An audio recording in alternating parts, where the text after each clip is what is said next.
اگر اس طرح اگر تاریخ کو پلٹا جائے، تاریخ کو پیچھے جا کر دیکھا جائے تو انگریزوں کے خلاف جب 1857 میں بہادر شاہ ظفر کو ہنگاموں کے دوران انگریز کیا کیے، جب بہادر شاہ ظفر کو انگریز جنگ کے دوران قید کر لیے، جب ہندوستان پر ایک ایسا رول کرنے والے بادشاہ کو یہاں پہ دلی سے انگریزوں نے یہ سوچتے ہوئے کہ نہیں اگر اب یہ رہے گا تو ہندوستان پھر آزادی کی طرف ہم ہندوستان پہ رول نہیں کر سکیں گے، تو 1857 کے ہنگاموں میں بہادر شاہ ظفر کو انگریز رنگون کی کالی کوٹھیوں کے پیچھے ڈھکیل دیے، انہیں ایسی کالی کوٹھیوں کے پیچھے جسے کالے پانی کا جیل بھی کہا جاتا ہے، اس کالے پانی کے جیل میں رنگون میں بہادر شاہ ظفر کو جب ڈھکیلا گیا تو انگریز آئے، انگریز آ کر یہ کہنے لگے کہ دم دمے میں ٹھنڈی پڑ گئی ساری شمشیر ہندوستان کی۔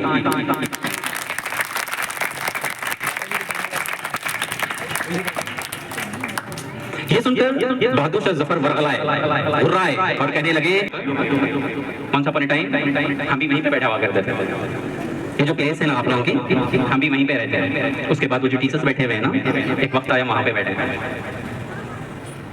اس کے بعد ایک وقت آیا آج ہم یہاں پہ بیٹھے ہوئے۔ This totally depend on the education, struggle، تھاننا ماننا نہیں،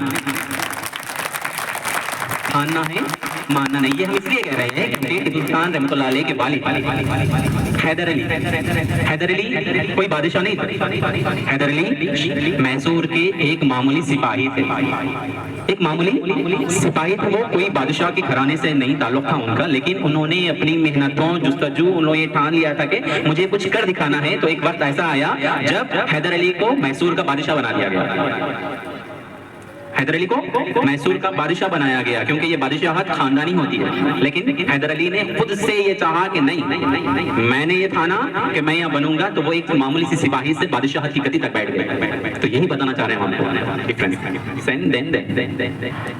لیکن حیدر علی یہاں پر ان ایجوکیٹڈ تھے، لیکن وہ اسٹرگل کرتے گئے، لیکن اپنے ٹیپو سلطان اپنے فرزند کو اپنے بیٹے کو اتنی تعلیمیں دی، اتنی تعلیمیں دی، ہر چیز کی تعلیم دی، یہاں تک کہ ان کو سنسکرت پڑھائے، وہ لوگ کو عربک پڑھائے، ہر چیز کا اردو پڑھائے، فارسی پڑھائے، ساری زبانوں کا نالج ٹیپو سلطان رحمۃ اللہ علیہ کو تھا۔ انہیں ٹیپو سلطان رحمۃ اللہ علیہ کو دنیا کا میزائل مین کہا جاتا ہے۔ سب سے پہلے جو میزائل جو ایجاد ہوئی کون کی ہے؟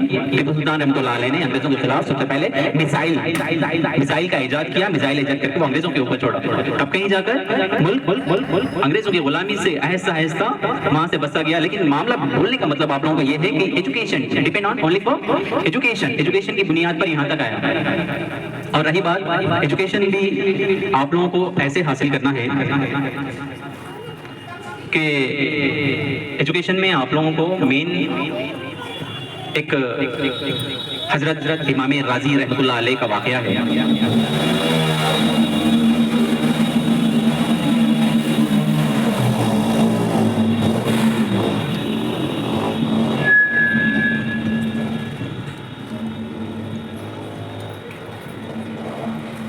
ایجوکیشن کے بارے میں بول رہے تھے تو کسی شاعر نے اس معاملے میں بھی تھاننے اور ماننے میں کیا خوب کہا ہے کہ جب اپنا قافلہ اس عزم و یقین سے نکلے گا، جب اپنا قافلہ اس عزم و یقین سے نکلے گا، جہاں سے ہم چاہیں گے راستہ وہیں سے نکلے گا، جہاں سے ہم چاہیں گے راستہ وہیں سے نکلے گا، وطن کی ریت ہمیں ایڑیاں رگڑنے دے، وطن کی ریت ہمیں ایڑیاں رگڑنے دے، ہمیں یقین ہے کہ چشمہ یہیں سے نکلے گا۔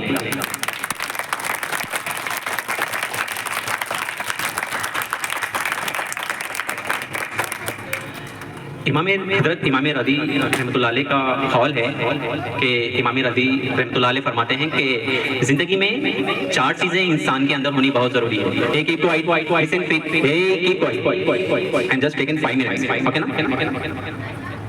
امام رضی رحمۃ اللہ علیہ فرماتے ہیں کہ انسان کے اندر 4 چیزیں ہونا بہت ضروری ہے زندگی میں۔ اگر زندہ جینا ہے، اگر زندہ رہنا ہے تو انسان کے اندر 4 چیزیں ہونی ضروری ہے۔ وہ کون کون سی ہے؟ فرسٹ علم، سیکنڈ عمل، تھرڈ اخلاص، فورتھ ہے عاجزی، وہ انکساری، عاجزی وہ انکساری۔ تو اس تعلق سے امام رضی رحمۃ اللہ علیہ فرماتے ہیں کہ دنیا کے تمام لوگ مردہ ہیں، بول رہے ہیں دنیا کے تمام لوگ مردہ ہیں، زندہ وہ ہیں جو علم والے ہیں، زندہ وہ ہیں جو علم والے ہیں۔ اس کے بعد امام غازی رحمۃ اللہ علیہ فرماتے ہیں کہ دنیا کے سارے لوگ سو رہے ہیں، علم والے لوگ سو رہے ہیں، جاگ وہ رہے ہیں جو عمل والے ہیں، جاگ وہ رہے ہیں جو عمل والے اس کے بعد وہ فرماتے ہیں کہ سارے عمل والے گھاٹے میں ہیں، سارے عمل والے گھاٹے میں ہیں، منافع میں وہ ہیں جو اخلاص والے ہیں، اخلاص لائل ہونا، منافع میں وہ ہیں جو اخلاص والے ہیں۔ اس کے بعد فرما رہے ہیں کہ سارے اخلاص والے خطرے میں ہیں، سارے اخلاص والے خطرے میں ہیں، خطرے سے پاک وہ ہیں جو عاجزی وہ انکساری والے ہیں۔ یہاں پر عاجزی وہ انکساری، عاجزی وہ انکساری کس کو بولتے ہیں آپ لوگوں کو معلوم ہے؟ واٹ از عاجزی اینڈ انکساری؟ عاجز بن کے رہنا یعنی تکبر نہیں رہنا انسان کے اندر کسی چیز کے آنے کے بعد۔ جب شیطان کو جب اللہ تعالیٰ جب یہ فرمایا کہ آپ آدم علیہ السلام کو جب سجدہ کرو تو شیطان کے اندر ایک تکبر آ گیا۔ وہ تکبر یہ تھا کہ آدم تو مٹی کے بنے ہوئے ہیں اور میں ہوں آگ کا بنا ہوا۔ یہ تکبر تھا شیطان کا، جس کو اللہ تعالیٰ کبھی بھی پسند نہیں فرماتا۔ تو امام غازی رحمۃ اللہ علیہ کا کہنا بھی یہی ہے کہ انسان کو اگر اچھی زندگی گزارنا ہے تو ان 4 چیزوں کو ہمیشہ یاد رکھنا ہے، عمل، اخلاص، عاجزی۔ اگر یہ 4 چیزوں پر اگر کوئی ایک انسان اگر اچھے سے عمل کر لیتا ہے یہاں پر زندگی کے لیے گزارنے کے لیے تو وہ ایک پرفیکٹ زندگی گزارنے والا بن جائے گا۔ کیونکہ بہت دیکھنے میں یہ آتا ہے کہ جب کسی کو زیادہ تعلیم ہو جاتی ہے نا تو اس کے اندر عمل سے خالی ہو جاتا ہے، اس کے اندر وہ عمل نہیں رہتا۔ کیونکہ تقریباً جو علم والے ہیں وہ عمل سے خالی ہیں، بولنے کا مطلب یہ ہے کہ وہ تعلیم تو حاصل کر لی ہے لیکن وہ لوگ کے اندر عمل نہیں ہے، اور جس کے اندر عمل آ گیا نا تو وہ لوگ کے اندر اخلاص نہیں ہے، لائلٹی نہیں ہے، ساری چیزیں کر رہے ہیں لیکن وہ لوگ سچ نہیں بول رہے ہیں، جھوٹ بول رہے ہیں، دھوکہ دے رہے ہیں ہر ایک کو۔ اسی لیے آج دنیا میں اتنی بدبختی پھیلی ہوئی ہے کہ اتنا معاشرہ جو بگاڑ جو معاشرے میں جو آ گیا یہ اسی وجہ سے ہے۔ جو آپ لاسٹ یہ جو ایونٹ کرے، یہ جو لاسٹ ڈرامہ کرے، اس کا مین ریزن کیا ہے؟ یہ 4 چیزوں پہ ہی ڈیپینڈ ہے۔ یہ 4 چیزیں جو آج ہم بول رہے ہیں نا، یہ 4 چیزوں پہ یہ لاسٹ ڈرامہ جو ہے نا اس کے اوپر یہ پورا ہے، علم، عمل، اخلاص، عاجزی۔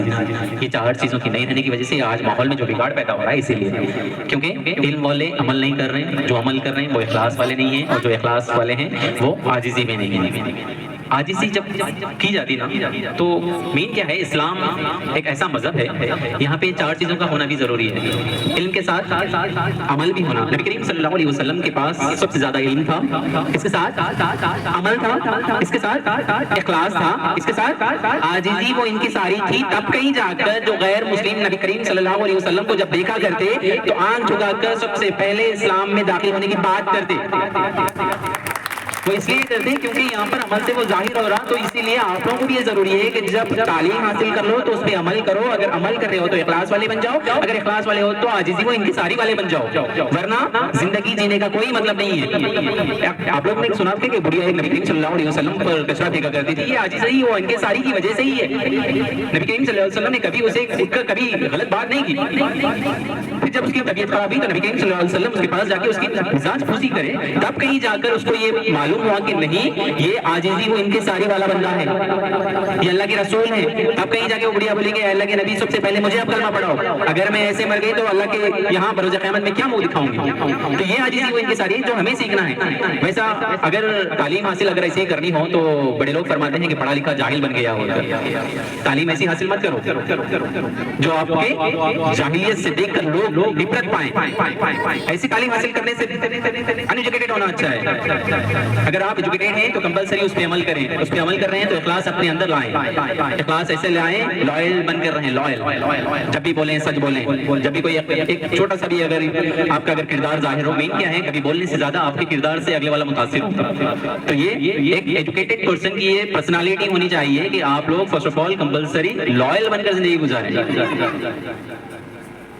اور مین آپ لوگ جب ایجوکیشن جب حاصل کر رہے ہیں تو بہت سارے نظام آباد کے ایسے ادارے ہیں جہاں پر اگر آپ لوگ کبھی ڈسکشن اگر کسی سے ملاقات ہو، کسی سے ٹیچرز کے لیے بھی بول رہے ہیں، کیونکہ کیسا ہے یہی وہ ایج ہے جہاں سے چینج اپ لیا جا سکتا، جہاں سے اسٹوڈنٹس کو موٹیویٹ کر کے ان کو ڈھالا جا سکتا۔ یہ جو سر پہ دوپٹہ ہے، یہ سر پہ جو تاج ہے، یہ نبی کریم صلی اللہ علیہ وسلم کی سنت ہے، یہ فاطمہ رضی اللہ تعالیٰ عنہ کا پردہ ہے۔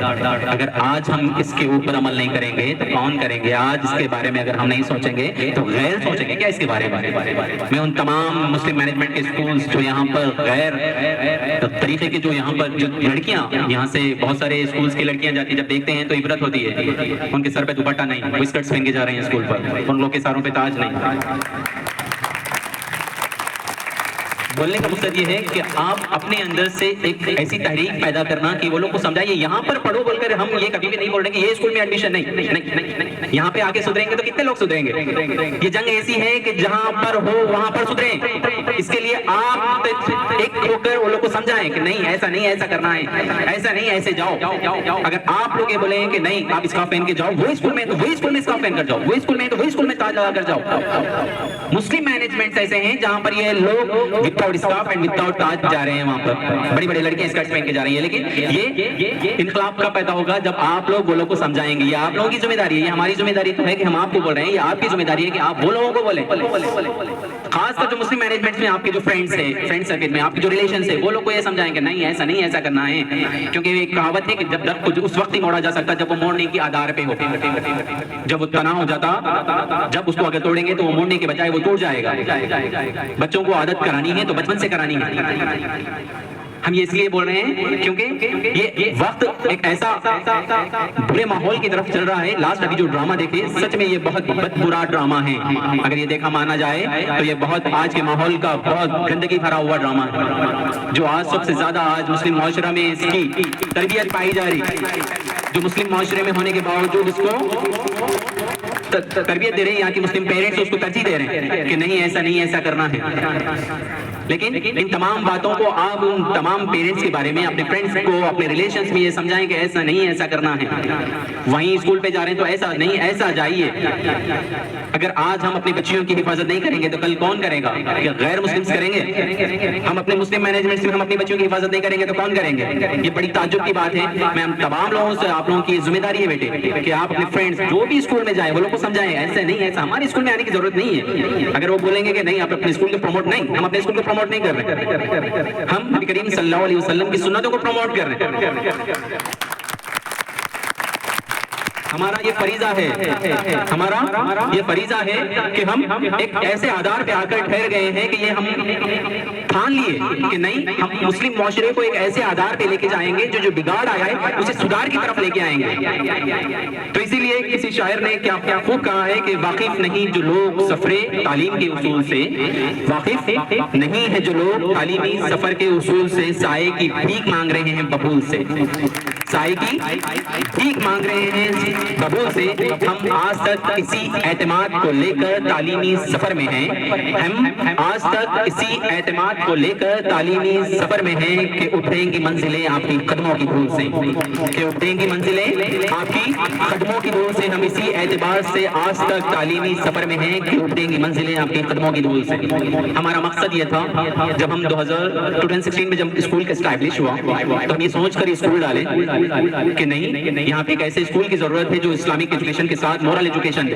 مورل ایجوکیشن تو آج ہر کوئی دے رہا ہے لیکن اسلامک ایجوکیشن ہونا بہت ضروری ہے. اسلامک ایجوکیشن کے ساتھ اگر مورل ایجوکیشن ہو تب کہیں جا کر یہاں کے بچے سدھار کی طرف آئیں گے.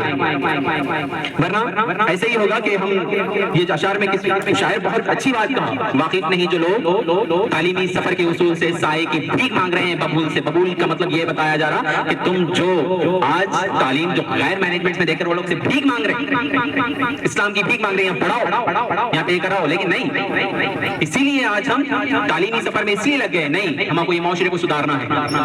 اسی لیے آپ لوگوں سے یہ امید کر رہے ہیں کہ ابھریں گی منزلیں آپ لوگوں کی قدموں کی دھول سے. یہ آپ لوگوں کی ذمہ داری ہے، آپ لوگوں کو اس ماحول کو سدھارنا ہے کیونکہ ینگ جنریشن آپ ہر کوئی ایک فرمان ہے نا کہ اگر کسی قوم کو اگر برباد کرنا ہو تو اس کی ینگ جنریشن کو برباد کر دو، پوری قوم تباہ و برباد ہو جائے گی. کوئی بھی قوم کو اگر برباد کرنا ہو تو اس قوم کے نوجوانوں کو برباد کر دو، پوری قوم برباد ہو جاتی ہے. تو اسی لیے ہماری ریکویسٹ ہے کہ آپ اپنے فرینڈز، ریلیشنز، کولیگز، کزنز جو بھی ہے وہ لوگ کو سمجھائیں کہ نہیں ایسا نہیں، ایسا ہے، اسلام اس کی اجازت دیتا ہے. میرے نبی یہ فرماتے ہیں فاطمہ کا پردہ یہ تھا، فاطمہ رضی اللہ عنہ کا پردہ یہ تھا، وہ پردہ ایسا کیا کرتے تھے. 70 پیمند تھے لیکن کبھی بے حجاب نہیں ہوئی. آج کپڑے تو اتنے ہیں لیکن پہننے کے لیے اپنے پاس میسر نہیں ہے، بھلے ایسی بات ہوگی. تو اسی لیے آپ لوگوں کا یہ فریضہ سمجھیے، فریضہ سمجھ کے ان تمام لوگوں کو یہ سمجھائیے کہ نہیں، دین اسلام اس کی تعلیم دیتا ہے. مورل ایجوکیشن تو حاصل کرو لیکن اسلامک ایجوکیشن کے ساتھ حاصل کرو. ایسا کر کے جاؤ. جو مسلم مینجمنٹ میں جا رہے وہ لوگ کو سمجھاؤ کہ نہیں ایسا نہیں، ایسا جانا ہے. جو ہندو مینجمنٹ سے جا رہے تو وہ لوگ کے پیرنٹس کو یہ سمجھاؤ کہ جا کے وہاں پہ ڈیمانڈ رکھو کہ ہمارے لڑکیوں کو پردہ کرنے کی اجازت دی جائے، پردہ کرنے کی اجازت دی جائے.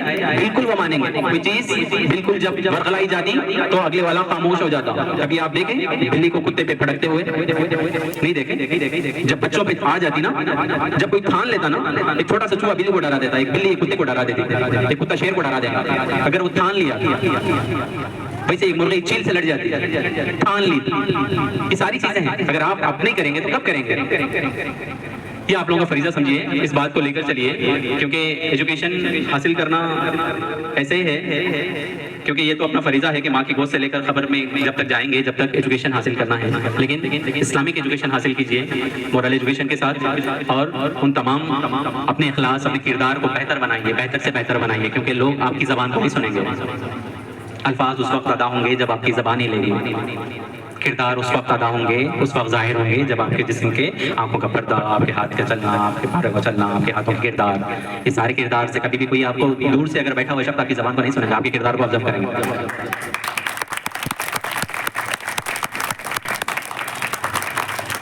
میرے نبی صلی اللہ علیہ وسلم کا بھی فرمان ہے، میرے نبی کریم صلی اللہ علیہ وسلم کا بھی اخلاص ہے کہ وہ صرف اپنے کردار سے، صرف نبی کریم صلی اللہ علیہ وسلم کے اپنے کردار سے لوگ اسلام میں داخل ہوتے تھے، صرف کردار سے. اور نبی کریم صلی اللہ علیہ وسلم نے بھی یہی کردار دیا اپنی امت کے لیے کہ آپ اتنے اچھے اپنے اخلاص اور اپنے کردار بنا لو. اسی تعلق سے ایک چھوٹی سی بات ہے، اس بات کو بولتے ہوئے اپنی بات کو ختم کریں گے کہ یہ جو ابھی جو ہم بات کر رہے تھے تعلیم کے تعلق سے، ایک چھوٹی سی بات ہے کہ ایک اسٹوڈنٹ اپنے ٹیچر سے پوچھ رہے ہیں after completion of the studies, جب ان کے اسٹڈیز پورے کمپلیٹ ہو گئے، کمپلیٹ ہونے کے بعد اپنے استاد سے پوچھ رہے ہیں کہ سر کچھ ایسا مشورہ دے دیجیے کہ میری زندگی سنور جائے. مجھے کچھ ایسا مشورہ دے دیجیے کہ میری زندگی سنور جائے. اب میری ایجوکیشن تو کمپلیٹ ہو گئی، میں آپ کے اسکول سے جا رہا ہوں، کچھ ایسا مشورہ دے دیجیے.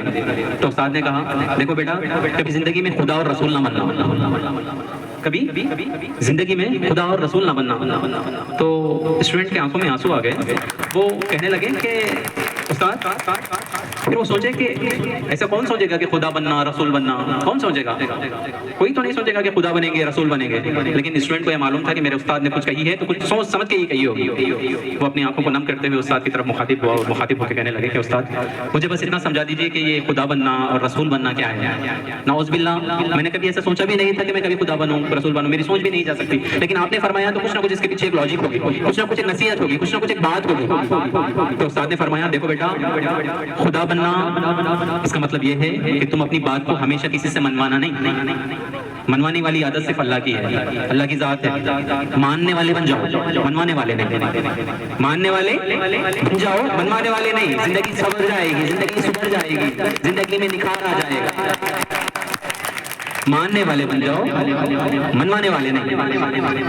تو یہ تو اسٹوڈنٹ کو سمجھ میں آ گئی کہ ہاں کہ میں زندگی میں جو بھی بات جو بولیں گے وہ لوگ سے مان لوں گا، منوانے والی زندگی میں نہیں مانوں گا. کیونکہ یہ خدا کی صفت ہے، منوانے والی. بول دیا خدا، کرنا ہے تو کرنا ہے، یہ تو خدا کی صفت ہے. تو پھر یہ تو شاگرد کو سمجھ میں آ گئی، اسٹوڈنٹ کو سمجھ میں آ گئی. پھر اسٹوڈنٹ پوچھا کہ اللہ کے استاد آپ نے فرمایا کہ رسول نہ بننا، تو فرمائیں کہ دیکھو بیٹا، نبی کریم صلی اللہ علیہ وسلم کو اللہ نے ساری دنیا پہ عقیدت کے لیے پیدا کیا. تم لوگوں سے اپنی عقیدت کی طلب نہ کرنا. میرے کو پوچھنا، میرے کو کرنا، میں آتے رسپیکٹ دینا، میں عزت کرنا، میرے کو سلام کرنا، میں بڑا ہوں، میرے کو یہ کرنا، میرے کو پوچھے نہیں. یہ عقیدت نہیں رکھنا. یہ صرف اللہ تعالیٰ نے سارے نبیوں میں صرف نبی کریم صلی اللہ علیہ وسلم کو عقیدت پسند انسان بنایا، عقیدت پسند بندہ بنا کے بھیجا. تو یہ صرف نبی کریم صلی اللہ علیہ وسلم کے لیے ہی ہے کہ سارے انبیاء، سارے رسول عقیدت کے لیے نبی کریم صلی اللہ علیہ وسلم کے سامنے جھکیں گے. تو تم کسی سے عقیدت کی امید نہ رکھنا. تم کسی سے عقیدت کی امید نہ رکھنا کہ میں آیا تو جھک جاؤں، میں آیا تو اٹھ جاؤں، میں آیا تو ایسا کر دو، میں اپنے آپ کو بڑا مت ماننا۔ تو یہ وہ استاد کی نصیحت تھی اپنے شاگرد کے لیے۔ تو ان چھوٹی چھوٹی باتوں سے آپ لوگوں کو یہ نصیحت ہے، یہ اپنی ڈیلی لائف میں جو آپ لوگ زندگی گزار رہے ہیں، ڈیلی لائف میں آپ لوگوں کو یہ نصیحتوں پر عمل کرنا ہے۔ ان نصیحتوں کو آپ گانٹھ باندھ کر، اس کو رکھ کر، اس کو یاد کرتے ہوئے اس کو ڈیلی لائف میں اس کو یوز کرنا ہے۔ ایسے نہیں ایسے بولنا ہے، یہ غلط ہے، یہ صحیح ہے، ان تمام باتوں پہ عمل کرنا ہے۔ جب آپ ان تمام باتوں پہ جب عمل کریں گے نا، تب آپ لوگوں کی زندگی سدھر جائے گی۔ تو آخر میں اس اشعار کے ساتھ میں اپنی اسپیچ ختم کروں گا کہ کیونکہ ماحول آپ تمام لوگ دیکھ رہے ہیں کہ ماحول اتنا ہندو مسلمس کر کے اتنا برقرار دیا گیا، ہندوستان میں آج مسلمانوں کو دوسرا شہری ماننے کے بھی قابل نہیں کر دیا۔ دوسرا شہری تو بہت دور کی بات ہے کہ یہ کہا جا رہا ہے کہ ہندوستان تمہارا نہیں ہے، لیکن اب ماننے والی بات نہیں ہے، اب ٹھان لینے والی بات ہے۔ تو اسی لیے اگر ٹھان لینے والی بات جب ہے تو یہ ضروری ہے کہ لوگوں کو بتانا ہے، فلی ایجوکیٹڈ ہو کر اپنے آپ کو ایک ایسا انسان بنا کر ان پوسٹوں پہ جا کر ان سے کھاندہ ملا کر، ان کے کھاندے سے کھاندہ ملا کر، ان کو کمپیٹ کر کے، ان کو کمپٹیشن میں آ کر اچھے اچھے پوسٹوں پہ جا کر آپ لوگوں کو یہ بتانا ہے کہ ہم بھی کچھ کم نہیں ہیں۔ یہ اس وقت ہوگا جب آپ ان تمام 4 باتوں پہ عمل کرتے ہوں گے، فلی ایجوکیٹڈ ہوں گے۔ تو جو فرقہ پرستی کی جو ابھی سیاست چل رہی ہے، اس کے لیے کسی شاعر نے کیا خوب کہا ہے کہ ایک دوسرے کو ہم سبھی سمان کریں گے، ایک دوسرے کا ہم سبھی سمان کریں گے، جھگڑا نہ کبھی ہندو مسلمان کریں گے، ایک دوسرے کا ہم سبھی سمان کریں گے، جھگڑا نہ کبھی ہندو مسلمان کریں گے۔ نفرت جو پھیلائے ہیں آپس میں، نفرت جو پھیلائے ہیں ہمیں آپس میں لڑا کر، اب ہم ان کے خلاف جنگ کا اعلان کریں گے۔ جان سے بھی پیارا ہے ہمیں اپنا ترنگا، اس کے لیے ہم اپنی جان کو ہمیشہ قربان کریں گے۔ یہ شاعر آج کے ماحول کو دیکھتے ہوئے یہ اشعار کو لکھا کہ آج جو ماحول جو فرقہ پرستی کا پھیلا ہوا ہے، ہندو مسلمان کر کہہ کر جو نفرت پھیلائی گئی ہے کہ تمام ان ہندو بھائیوں میں، تو اس فرقہ پرستی کو اگر ختم کرنا ہے تو اپنے کردار کو ظاہر کرنا ہے۔ ایک آئی ایس ٹرینر ہے، ان کا انٹرویو دیتے ہوئے انہوں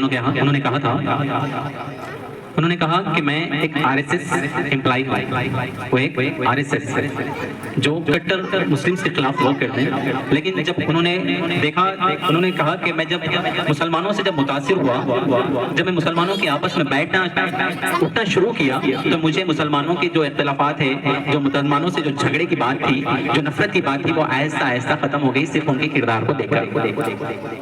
تو یہ ضروری ہے کہ آپ اپنے کردار کو بہتر بنائیں۔